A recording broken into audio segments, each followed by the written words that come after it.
It's gonna be fun. Yay! The campaign is what we saw. Yes. Yes, indeed. A rollicking good time, I might add. I was actually kind of looking forward to getting mad at this movie. Because what it is it's Will Ferrell and Zach Galifianakis are like butting heads because they're running for office, and Zach Galifianakis is doing his character Seth that he does on stand-up sometimes. Yes. And basically, he shaves off his beard and he affects his like lispy voice, and doesn't really tell jokes but just long rambling stories about his dog. Random and that's weird the shit. entirety of the premise. And then Will Ferrell's doing George W. Pretty much, From his little stand-up special thing that he did. So it's kind of those two characters up against each other. Yeah, and like, this is one of those movies that like presents, hey guys, politicians lie to you about stuff and they're all being paid for by big money. Like it's a new freaking idea. Right. Like, this movie brought nothing new to the table. No, once you get past that, it just becomes, how outrageous can these guys get? Yeah, it was like, some of the parts, it seemed like they were just like, oh, we talked enough about politics, let's do something gross. Like when they're having that huge long conversation, him and his wife, and they're like, okay, honey, let's make out, and they're like zoomed in on their mouth, they're like, the tongues. Yeah. doing like tongue makeouts for like 30 seconds. Yeah. Well, and if you're gonna do something like that, go all the way. They didn't, there were a couple scenes where it's like, okay, yeah, it's a little weird, but if you're gonna do that, push it. I know. Well, you were saying that like it was supposed to be like super gross. I heard that it was supposed to be a hard R. There weren't really that many gross parts in the movie. I mean, like the tongue thing was a little bit gross, but that was the only thing that really. No. And there's a funny sex scene that it was just odd, but it wasn't. Even then, it was just gross. like their two heads. Yeah, pretty much. It wasn't anything. And I mean, like, they were kind of selling his wife as, like, grossly overweight, but she was a pretty lady. She was just a pretty round lady. Yeah, she wasn't huge. So, like, the sex scene with her wasn't gross. It was just kind of, like, there. It was... I don't know. I don't even... And like, the one... Like, they had a scene where some girl's top is just barely not high enough so it shows a little bit of nipple. It's like the dry hump of nip slips. It is the dry hump of nip slips. It wasn't, it was just kind of like, and then, we'll move on Janet with our Jackson's lives. was more shocking than this one. This was just kind of like, hey, I think that's... I see part of an areola. Oh, hey, there's a tiny bit of nip. Mm-hmm. Just right there. It's like, nope, there it was. And we're on with our lives. Give me a VAD shot. If you're going to go out, just do it. I mean, now that would kind of been funny. There was a baby punching scene, which again I thought was gonna be, it was fucking dumb, but like, it's just kind of a nothing shot again because it's like, oh no, and then he punches the baby, and then they're like, oh, but the baby's fine. But anyway, on with other stuff. The best part of that scene was actually just slow motion watching the pacifier fly down onto the floor from the baby's mouth, and the spittle just kind of like a slow motion, like you'd watch a boxer get knocked out, and instead of his mouth guard, it's the pacifier. The string of drool. It's obviously like a CG. They didn't actually punch a baby in this movie. No, they endorse punching some babies and dogs. Yeah, later he punches the dog, and like the bone comes flying out, and that was kind of again like they had some funny one-liners in this movie, and a lot of them were done by like the secondary characters. Like the campaign manager, he was cracking my ass up. Who was that guy? Oh, damn it. Really good-looking brown-haired guy. He had some funny lines because he kept being scenes where like two goofy characters were communicating in the foreground. All of a sudden, it would like pan back. He's just sitting in the back, intensely eating a fucking plum. Oh, that was Dylan McDermott. Yeah. Yeah. And then Dan Aykroyd and John Lithgow are in it as corporate brothers who are out to sell all of the congressional district to China. Yeah, they wanted to buy part of North Carolina and sell it to China, which it was a silly movie and it was a silly premise, but they were cracking me up. Yeah, I mean, Aykroyd and Lithgow are like, hey, we're just gonna get a paycheck and whatever, let's fuck around, okay. So they did all right. Asian Maid, she was doing fantastic voices. Well, because like it was one of the best reveals of the movie is like you hear this like stereotypically black lady coming to the door like, oh lordy, I'm gonna let you in and we'll have some ice. My accent is terrible. It's like opens Hattie the door, McDaniel from Gone with the Wind. Like, tiny Asian woman, and she's like doing the voice because Zach Galifianakis' character's dad is paying her to do it because it reminds him of the good old days. And then later she's doing like a stereotypically Hispanic accent. Mexican, yeah, like a Mexican maid. On. Oh yeah, that was classic. And I mean, when that's the best thing going for your movie, not a good thing. Yeah, like the good lines were all like the deadpan kind of one-off lines, and then they'd stop what they were doing. Let's all look at Zach Galifianakis tell a story about his pug dogs. Weird ass character, yeah. And we're back. Yeah, because it was pretty much everybody else's straight reaction to these just two outrageous retards. It's just because like the Cam character, he was doing all his lines deadpan. He was saying the most ridiculous fucking stuff. And that little hissy fit that he threw, that was like old school Will Ferrell. Yeah. Or like the scene where he gets bit by the snake. That was kind of humorous, where he's just... Am I maintaining? I feel like I'm maintaining. You're not maintaining. Let's go. He's like, staple my tits to my nuts and do sit-ups. This hurts. And I'm like, what the fuck? I forgot about that. I mean, he just gets outrageous, and that's fun. I mean, I was chuckling at that part. And it's in a church, so and they're just kind of... Yeah, like a lot of the good parts, they pretty much just showed in the previews, because like that whole big speech was like about like Filipino tilt-a-whirl operators are the backbone of this nation. Yeah, that was kind of, I was like, okay, maybe. But yeah, there was a lot of repetitions of jokes that probably you could have done once and gotten away with it. I mean, the punching the baby was fun. When you got to the punching of the dog... Yeah, and they were like telegraphing it for like a mile away. It's like, oh, okay, those dogs didn't get it. Here comes to be like the fist. dog I'm from like, the artist who's like at this debate for some reason. Right. It was just a nothing sort of comedy. Yeah, it didn't get anywhere. It wasn't horrible. It wasn't great. It just kind of plotted. Mm-hmm. It just... Yeah, and at the end, everyone gives like their huge, heartfelt speech, and then for some reason, Zach Galifianakis opens his shirt up to show his terrible seesaw-related scars, and then we're back to the movie. Yeah, that was odd. That was the weirdest part of the movie for me. Was just normal. Everyone stop what they're doing. We'll do this weird joke, and then back to what they were doing. It was stilted timing. I think that could have worked really well. Had they just had, instead of just the long scar, just had like one scar in the oddest place. Like a scar like next to his, like underneath his crotch or something. That keep wanting them to show people's crotches. That would have probably went over gangbusters. He's like, yeah, that damn jungle gym got me too, and just this raggedy ass scar. And it just never went where it should have. It didn't really get any momentum. For the guys, because it's Adam McKay and Will Ferrell himself. Mm-hmm. And, like they wrote and produced the Eastbound and Down show that's on HBO, which that's actually really funny. Oh, I haven't seen it. But it's Danny McBride. And he's playing the most offensive, out there character baseball player ever. And it seems like it wants to start to go in this territory, this movie, but never just...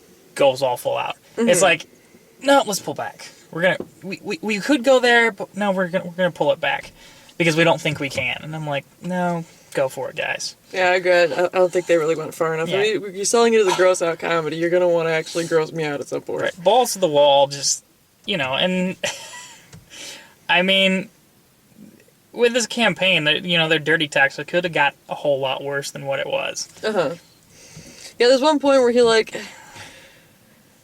Zach Galifianakis' character gets Will Ferrell's character's son to call him daddy and makes that into a campaign ad. And so he's like, you make my son call you daddy, I fuck your wife. So he fucks his wife and makes that into a campaign ad. And yeah, that was a little out there. But again, they didn't show anything. He was just kind of there and gone. It was just, let me feel the empty inside. Yeah, pretty much. Or what was it? Or like when he gets drunk and then when Will Ferrell's character gets drunk, and then Zach Galifianakis calls the cops, and they have that fun they have like a little tiny chase scene,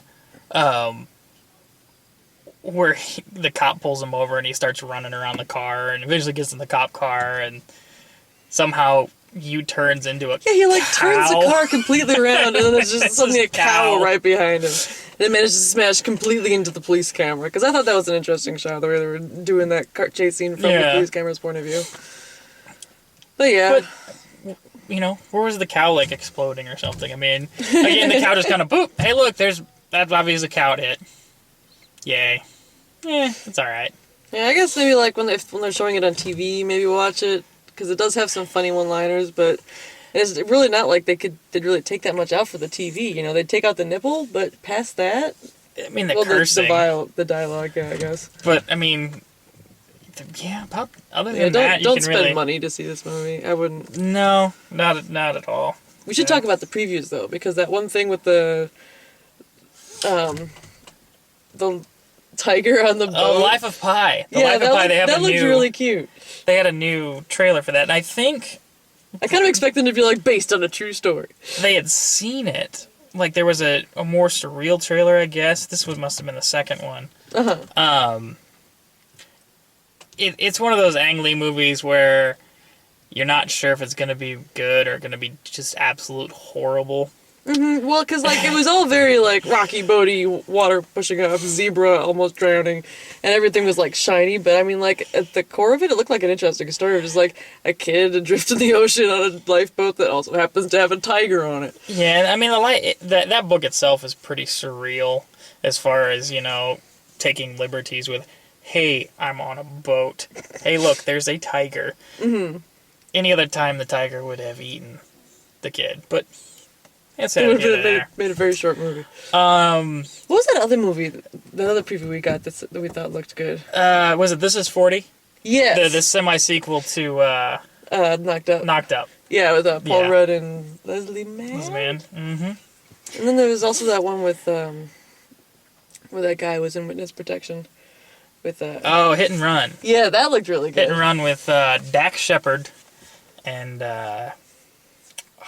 Kristen Bell. Kristen Bell. Who has not aged a freaking day And I since Reefer Madness. I want to say they're a couple. Are they Even. really? Yeah, I'm pretty sure they're I married. can see that. They had chemistry in the freaking preview. Damn you, Dak Shepard. You're such a son of a bitch.